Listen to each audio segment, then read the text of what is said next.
Sanibona bafethu, as you know ukuthi sine-game bafethu Thursday, Mexico versus Bafana.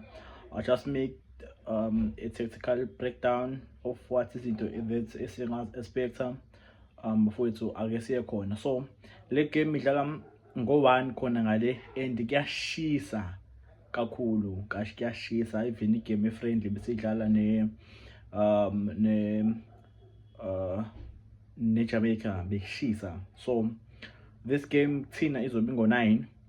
Ake siqale la bafowethu. I-refereeing izobe ime kanje. uSampaio wase udlalisa eBrazil, wenza i-debut yakhe kwi-Brazilian Premier League ngo-29, winama World Cup awu-2 eyango-2018 nango-2022. He is a very fast referee. Uyakhipha amakhadi, so we might expect igame njalo, and ipanel yakhe from ama-assistant abo akhe ne-VAR iphethe Chile, Brazil, legenge yangale. So we need to be careful kuma-set pieces because Mexico ikora ngama-set pieces. Ama-game amaningi abawinile ama-set pieces is pity. They don't play with ama-wingers. What they do is normally badlala nge-4-3-3 on paper, but uma ngabe bedlala i-left back yabo it's either uChavez number 20 or uGallardo number 23.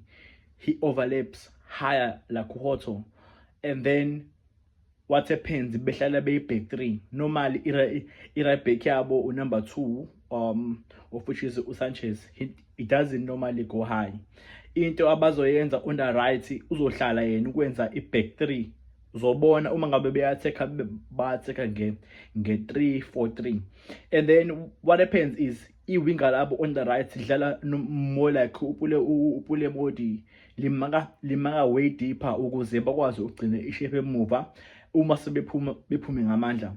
Now umdlali wabo esingambheka kakhulu is number 10 Uveka is more like a Matisse, a left and right, but yena he comes in lapha uzobe uyi-front yabo, uzobe occupy i-channel yaModiba. So he will be there in between uModiba and the center back. What happens is lo mjalo is more like umkhuthuzi wabo, like he plays like more like a playmaker kancane, usha ama-1-2 agcine enza ama-run behind. So uyena umdlali wabo esingambheka.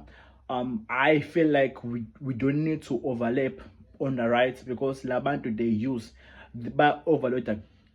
bazo overloada umdawu not uModiba, I mean. So i-left back yabo uChavez will be there kumdawu, while njengoba evule wide bavulela uVega ukuthi occupy ispace occupy kuma-channels. Omunye umdlali wabo the best player njengamanje uMora number 19. He doesn't play because ucoach akamthembi. We are playing against a coach who's more defensive minded, a coach who's more tactical genius, whatever into abayishoyo. So we'll be playing in Mexico bafethu engayona i-dangerous. They are not a danger, guys. They are not kade ngibuka ama-game abo. What they do is bayi-team compact defend sonke siphuma ngamandla. Once the only way abangaskora ngayo, I can assure you, after game ngizobuya ama-set pieces. Now they have a very brilliant number 6 Ulira. Wabo he plays very well, consolidated lapha emuva. Njengisho ukuthi uma beba i-back 3 comes uzobalekelela ukwenza i-rest defense ukuze i-team yabo iba ne-shape. That is i-game yabo. That's how they do. They won against Serbia. Now they have a very shaky center back. If we play a striker, we need to play a striker esine timing, esine speed.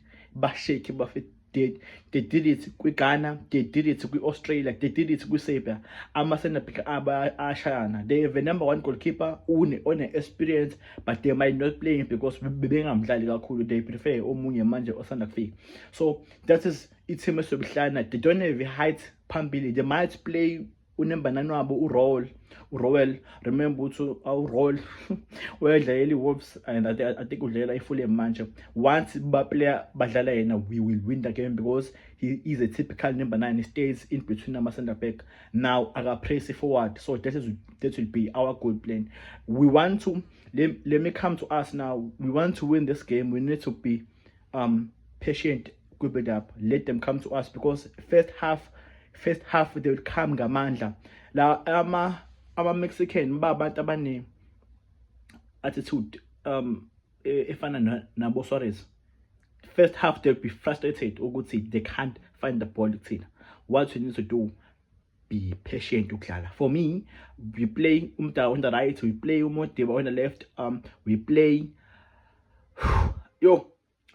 Utelbi and we play Umakanya. The reason why I'm is because we were playing against Ulion, and Ulion gave a Pirates problems like forward. So you play Usbiso Usnieza a problem because we be playing abadlala abane profile abanjengano Leon Bavela we continue fana. So I play Umakanya. Come to the mix, I play Umkwena, I play Adams, I play Uzwane Ngamqala, and then I play Apolis on the right, I play Mufke on the left, I play Renas Pambi. Reason why I play Urenas is I'm looking for a striker sober pace, I'm looking for a striker sober mobility, I'm looking for a striker that can score goals, important goals. Itubeli one is ngalthola sikore ngalo, but yet if I'm looking for a midfield a midfield that can keep the ball, because the only way esoba xasula ngakhona, because njengamanje bathi bona igame sebewinile is us keeping the ball to our feet. So when we keep the ball from emuva, we always be notelbit against start ama games. I am saying Muta mustn't overlap, he must come into angening apart to now Modiba will be inverting forward kanjani, he will be cutting in 80 number, because they don't have wingers bafowethu.